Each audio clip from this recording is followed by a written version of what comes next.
d'avoir confirmation, les résultats obtenus sont souvent controversés. Les différentes théories se rejoignent au moins sur un point.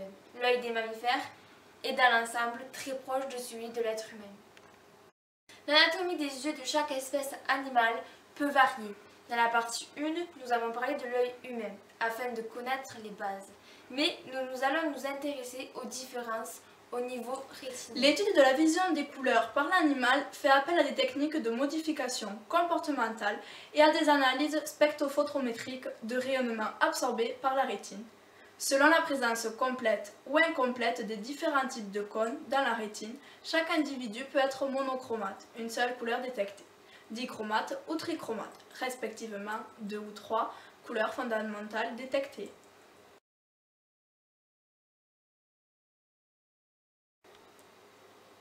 Les individus atteints de monochromatie sont des monochromates. La définition de celui-ci se trouve dans le mot. En grec, mono désigne seul et chrome couleur. Ils se définissent par le fait qu'ils ne distinguent les objets que par leur clarté. C'est une pathologie se manifestant par l'absence de perception des couleurs, mais peuvent cependant percevoir des nuances de bleu. Pour déterminer des longueurs d'onde, ces espèces doivent se centrer sur les interactions existant entre les cônes et les bâtonnets. On trouve ici certaines espèces nocturnes. Le rat et la souris possèdent une vision nocturne performante, mais aucune vision colorée n'a été détectée, même si certains supposent la présence de plusieurs familles de cônes. Il existe quelques cas chez l'homme de disparition de la vision colorée par mutation, ce que nous verrons plus tard. Le cobaye, le putois sont des espèces monochromates et ne distinguent donc pas les couleurs. Ce sont généralement des espèces nocturnes. L'étude de la vision chez le dauphin a révélé que celui-ci est monochromate. Il possède une série de cônes ayant pour sensibilité spectrale 525 nanomètres et des bâtonnets avec une sensibilité de l'ordre de 488 nanomètres. Sa sensibilité aux couleurs est décalée vers le bleu, comme d'autres poissons, afin de s'adapter à leur milieu marin. Durant notre voyage à Venise, Louise et moi, nous nous sommes demandé comment le cobaye, le putois et le dauphin auraient vu les gondoles de Venise. Pour cela, nous avons comparé à l'aide d'un logiciel, nous avons fait un effet et nous avons pu voir que ces trois animaux auraient vu les gondoles de Venise et le paysage de Venise en noir et blanc, alors que nous, avec une vision trichromatique, nous avons pu voir ces gondoles de toutes les couleurs.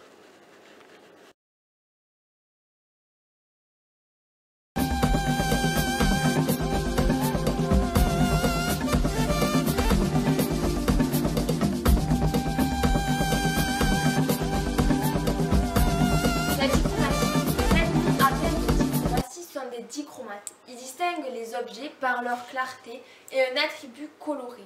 Le second attribut coloré permet d'identifier la tonalité ou sa complémentaire avec des saturations, des variations.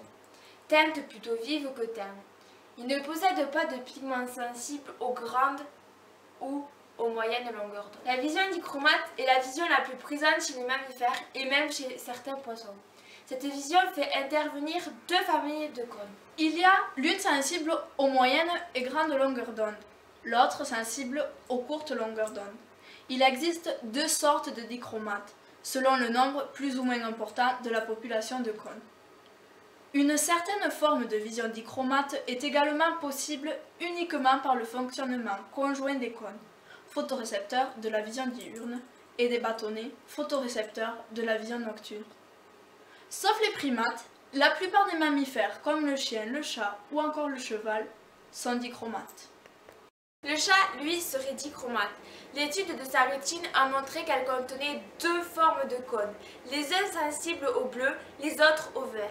Il ne peut donc pas distinguer le rouge. Son œil est adapté à sa fonction de chasseur nocturne. Les bâtonnets sont en grande quantité. Il ne peut pas voir dans une obscurité totale, mais la lueur des étoiles lui suffit pour partir à la chasse et revenir avec lui. Pour protéger cet œil très sensible, la pupille se réduit à une mince fente en pleine lumière. En résumé, l'œil du chat est bien adapté à la vision de nuit, mais il n'est pas très performant de jour, accommode mal et ne donne pas une image très précise des objets. On peut le voir sur cette image où on voit le Sur toit cette image, de la maison. Nous pouvons faire la comparaison d'une façon très simple entre le spectre visible du chat et le spectre visible d'un humain. Nous pouvons voir que le chat ne perçoit pas le rouge. Le orange, il le perçoit marron. Le jaune et le vert, il le perçoit comme nous. Le bleu également. Or, le bleu foncé, il le perçoit violet et ne perçoit quasiment pas le violet. Les rongeurs, comme certains rats, possèdent deux sortes de cônes, les M et les S. Mais attention, car certains autres rats sont monochromates. Ceux qui sont dichromates possèdent une vision dans le rouge moins bonne que les humains, comme le chat, ainsi que la vision dans l'ultraviolet, ce qui est impossible pour l'œil humain.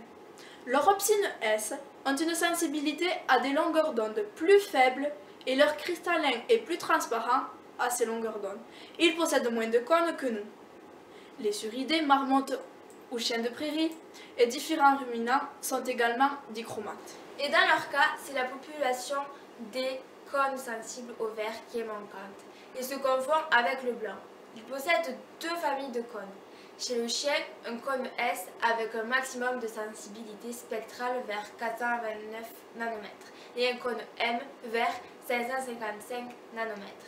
Et chez le chat, un cône S avec une sensibilité spectrale vers 447 nanomètres et un cône M vers 554 nanomètres.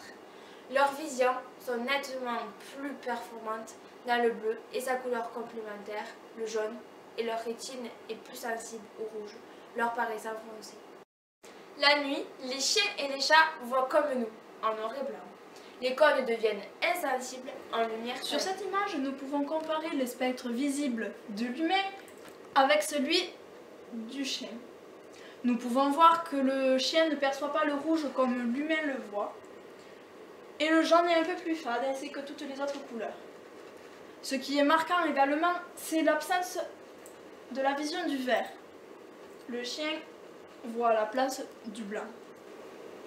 Cette absence de vert est due par l'absence du cône M, car le chien est, comme nous l'avons dit auparavant, dichromate.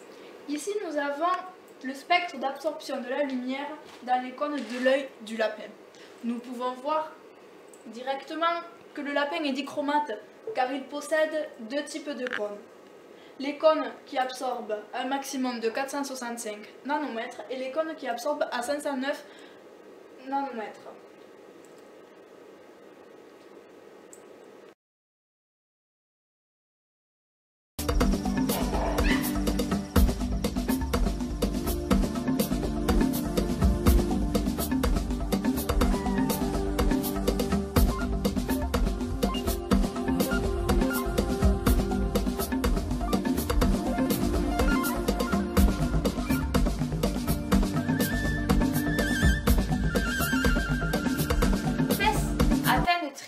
Sont appelés trichromates. Cette vision est très répandue chez les primates, chez les insectes et quelques poissons. Il existe trois familles de cônes sensibles à la couleur chez les primates. Il y a les S avec un maximum de sensibilité spectrale mesurée dans l'espace physique vers 420 nanomètres, L vers 636 nanomètres et M vers 565 nanomètres. Les écureuils roux de nos jardins et la musarienne sont des trichromates. Leur rétine n'est composée que de cônes. Différentes populations de singes comme les primates sont aussi trichromates et peuvent donc distinguer le vert, le bleu et le rouge. Chez les serpents, dans le genre Natrix, il a été prouvé que ces espèces possèdent des cônes sensibles au rouge, au bleu et au vert.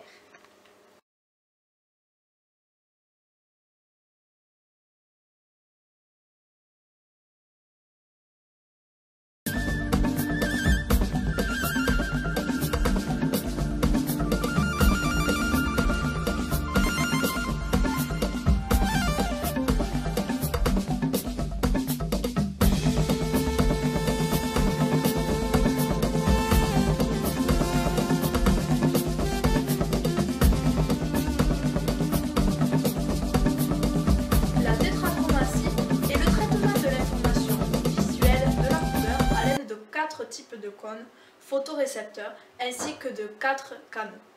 Les organismes qui possèdent cette caractéristique sont appelés tétrachromates. La plupart des oiseaux, plusieurs espèces de poissons, d'amphibiens, de reptiles, d'arachnides et d'insectes sont suspectés d'être tétrachromates. Ils sont susceptibles de percevoir des longueurs d'onde que les humains trichromates ne voient pas et pourraient être capables de distinguer des nuances de couleurs qui pourraient être identiques à un humain. Le tétrachromatisme est caractérisé par une palette de 4 sortes de photorécepteurs dans la rétine. Chez les vertébrés, ce sont les cônes, dont la propriété est d'être stimulés par une intensité lumineuse élevée. Chaque cône possède un spectre d'absorption spécifique. Chez les tétrachromates, l'espace sensoriel de couleur est à 4 dimensions, ce qui signifie que pour correspondre à l'effet sensoriel de spectres lumineux arbitrairement choisis à l'intérieur de leur spectre visible, nécessite des mélanges d'au moins 4 couleurs primaires différentes.